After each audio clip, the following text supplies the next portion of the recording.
Hi friends and welcome back to our channel. So recent గానే మనకి Nissan company వాళ్ళైతే గ్రావిటీని అయితే లాంచ్ చేయడం అయితే జరిగింది. సో ఈ వెహికల్ చూడడానికి మనకి as it is Renault Triber ఏదైతే ఉందో దాన్నే ఆ ప్లాట్‌ఫార్మ్ మీదే దీన్నైతే లాంచ్ చేయడం అయితే జరిగింది. సో ఒక చిన్న చిన్న మార్పులు చేసి దీన్నైతే లాంచ్ చేశారు. సో ఇది నిసాన్ గ్రావిటీ అనే కన్నా ట్రైబర్ ఫేస్ లిఫ్ట్ అని కూడా చెప్పొచ్చు. సో అంత యాజ్ ఇట్ ఈజ్ అయితే దింపారు. దీనికి కారణం ఏంటంటే రెనాల్ట్ వాళ్ళదే నిసాన్. సో నిసాన్ యొక్క షేర్స్ అనేవి రెనాల్ట్ వాళ్ళు ఎక్కువ కొనడం వల్ల ఈ 2 ఒకటే అవ్వడం వల్ల అటు ఇటుగా అయితే చేయడం అయితే జరుగుతుంది. బట్ ట్రైబల్ మీద చూసుకుంటే గనక ఈ గ్రావిటీ అనేది ప్రైస్ అనేది చాలా తక్కువ అని చెప్పుకోవచ్చు. సో దానివల్ల 2 ఒకలాగే అయితే ఉంటాయి. సో షేప్ చూసుకుంటే ఫ్రంట్ సైడ్ ఈ పియానో బ్లాక్ అనేది గ్రిల్ అనేది 2డీలో షేప్‌లో చాలా బావుంటది. అండ్ డీఆర్ఎల్ అనేవి ఎల్ఈడీ హెడ్ లాంప్ పైనైతే ఇవ్వడం అయితే జరిగింది. సిగ్నల్ ఇండికేటర్స్ చూసుకుంటే మనకి బల్బ్స్ తోటైతే ఇవ్వడం అయితే జరిగింది. కింద చూసుకుంటే బంపర్ దగ్గర మనకి సి షేప్‌లో ఒక క్రోమ్ డిజైన్ అయితే ఇవ్వడం అయితే జరిగదు. అది కూడా లుక్ అనేది చాలా బావుందని చెప్పుకోవచ్చు. ఇంకా సైడ్ వైస్ చూసుకున్నా సరే మనకి ట్రైబర్ లుక్‌లోనే మనకైతే కనిపిస్తుంది. సో ఇది కూడా డిజైన్ అనేది బావుందని చెప్పుకోవచ్చు. నిజంగా చెప్పాలంటే ఈ సెగ్మెంట్‌లో ఈ డిజైన్ అనేది నాకు చాలా ఇష్టం. సింపుల్‌గా చిన్నగా ఉన్నా సరే ఇది 7 సీటర్ కార్ అవ్వడం అయితే ఒక ప్రత్యేకత అని చెప్పుకోవచ్చు. మెయిన్‌గా చూసుకుంటే గనక ఎవరైతే తక్కువ బడ్జెట్‌లో 7 సీటర్ కార్ చూస్తున్నారో వాళ్ళకి ఇది సెట్ అవుతుందని చెప్పుకోవచ్చు. సో ఇది చూసుకుంటే మనకి ఒక 6.5,00,000, 7,00,000 లోపులోనే మనకి 7 సీటర్ కార్ అనేది వస్తుంది. సో అది మెయిన్‌గా చూసుకుంటే గనక. ఇందులో మనకి బేస్ వేరియంట్‌లో 14 వీల్స్ అలాయ్ వీల్స్ అయితే ఇస్తున్నారు. టాప్ వేరియంట్‌లో చూసుకుంటే మనకి 15 వీల్స్ అలాయ్ వీల్స్ అయితే ఇస్తున్నారు. జస్ట్ కింద నిసాన్ అండ్ రెనాల్ట్ నేమ్ ఒకటే మారుతుంది. మిగతాదంతా యాజ్ ఇట్ ఈస్‌గా అయితే ఉంటుంది. సో ఇది చూసుకుంటే మనకి మెయిన్‌గా అండ్ టర్బో పెట్రోల్ ఇంజిన్ అయితే మాకైతే దీంట్లో రావట్లేదు. అండ్ చాలామందైతే ఈ వెహికల్ యొక్క లాగ్ అనేది ఎక్కువ ఉంటుందని అంటారు. బట్ ఆ ఇంజిన్ తోటే దీన్నైతే తీసుకొచ్చారు. ఇది 5 స్పీడ్ మాన్యువల్ గేర్ బాక్స్ తోటి అండ్ ఏఎంటీ తోటి మనకైతే వస్తుంది.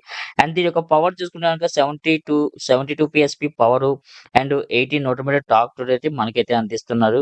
అండ్ ఇది చూసుకుంటే మనకి సీఎన్‌జీ ఆప్షన్‌లో కూడా మనకైతే వస్తుంది. సో సీఎన్‌జీ ఆప్షన్ తొందరలో తీసుకొస్తున్నారు. దానికి మనకి బ్యాక్ సైడ్ ఏదైతే 2 సిలిండర్స్ అనేది అడ్జస్ట్ చేస్తారు. సో మీరు ఇందులో బూట్ ఫేస్ అనేది ఎక్స్‌పెక్ట్ అయితే చేయకండి. అండ్ 7 సీటర్ కార్లు బూట్ ఫేస్ కావాలి అనుకుంటే గనుక దీనికి బదులు ఎర్టిగాకెళ్ళిపోవడం బెస్ట్ మీరైతే గనక.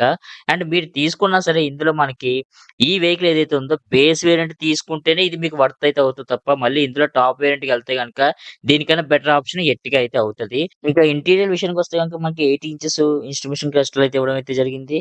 సో మనకి ఇంటీరియర్ లుక్ కూడా ఒక ప్రీమియం లుక్‌లో అయితే మనకైతే తీసుకొచ్చారు. అండ్ అన్నిట్లికి కూడా హార్డ్ ప్లాస్టిక్ అయితే యూజ్ చేయడం జరిగింది. అండ్ ఫీచర్స్ విషయంలో కూడా మనకి ఆటోమేటిక్ అయితే ఇవ్వలేదు. డోర్ ఓపెన్స్ గట్టా అన్నీ మాన్యుయల్‌గా అయితేనే ఇవ్వడం అయితే జరిగింది. సో చెప్పాను కదా! ఫీచర్స్ అనేవి ఎక్కువ ఎక్స్‌పెక్ట్ అయితే ఇందులో అయితే చేయకండి.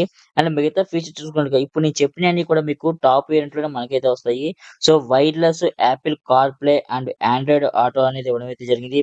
అండ్ 7 ఇంచెస్ డిజిటల్ ఇన్స్ట్రుమెంషన్ క్లస్టర్‌లో అయితే మనకైతే అందిస్తున్నారు. అండ్ మనకి ఇందులో వైర్‌లెస్ ఛార్జింగ్ ఉంది. రియల్ ఏసీ వింటర్స్ అయితే కూడా ఇవ్వడం అయితే జరిగింది. క్రూజ్ కంట్రోల్ కూడా మనకి ఇందులో అవైలబుల్‌గా ఉంది. బట్ ఇదైతే మాన్యువల్‌లోనే ఇచ్చారు. ఆటోలో అయితే ఇవ్వలేదు ఏఎంటీలోని. అండ్ 6 ఎయిర్ బ్యాగ్స్ స్టాండర్డ్‌గా అయితే మనకు ఆల్రెడీ వస్తున్నాయి. అండ్ ఏబీఎస్, ఈబీడీ ఇవన్నీ కూడా మనకి ఇందులో అందుబాటులో అయితే ఉంటున్నాయి. అండ్ ఈ వెహికల్‌లో చూసుకున్నాక మనకి బ్యాక్ సైడ్ చూసుకున్నా సరే మంచి లుక్ అయితే కనిపిస్తుంది. అండ్ హాలోజన్ అండ్ ఎల్ఈడీ అయితే యూజ్ చేయడం అయితే జరిగింది. అండ్ ఈ వెహికల్‌లో గ్రౌండ్ క్లియరెన్స్ అనేది తక్కువైతే ఇచ్చారని చెప్పుకోవచ్చు. కొంచెం బెటర్‌గా ఇచ్చుంటే బావుండనిపించింది. 182 గ్రౌండ్ క్లియరెన్స్ అయితే ఇచ్చారనుకుంటాను. అండ్ టాప్ వేరియంట్‌లో మనకి జేబీఎల్ స్పీకర్స్ అయితే మనకి ఇందులో అయితే అవైలబుల్‌గా ఉన్నాయి. సో మిడ్ వేరియంట్‌లో గాని, బేస్ వేరియంట్‌లో గాని జేబీఎల్ అయితే మనకి అవైలబుల్‌గా లేవు. సో ఒక రకంగా చెప్పాలంటే ఈ కార్ గురించి ఒక పాయింట్ ఆఫ్ వ్యూలో చెప్పాలంటే సింపుల్‌గా ఇందాక చెప్పాను కదా! మీరు బడ్జెట్‌లో ఎక్కువ ఉన్న ఫ్యామిలీ నంబర్స్ ఉండి మీరు ఒక కార్ గురించి చూసుకుంటే గనుక ఈ వెహికల్ అనేది చూజ్ చేసుకోవచ్చు. ఇది మనకి ఇంచుమించుగా 5.65 లాక్స్‌లో మనకు అందుబాటులో అయితే ఉంటది. అండ్ ఒకవేళ మీరు ఒక ఆఫీస్ పర్పస్ మీద గాని, ఒక బిజినెస్ పర్పస్ మీద గాని తీసుకోవాలనుకున్నా సరే ఇది సూట్ అవుతుంది. టాప్ వేరియంట్‌కెళ్దాం అనుకుంటే గనక ఇది మనకి దీనికన్నా వేరే ఆప్షన్స్ అయితే మనకైతే అందుబాటులో ఉన్నాయి. So that's the video guys. ఈ వీడియో మీకు ఫుల్ లెంత్ వీడియో కావాలి, కార్ గురించి డీటెయిల్‌గా కావాలి అనుకుంటే గనక ఖచ్చితంగా కింద కామెంట్ అయితే చేయండి. నేనైతే షోరూమ్‌కెళ్ళి ఫుల్ వీడియో అయితే మీకైతే అందిస్తాను.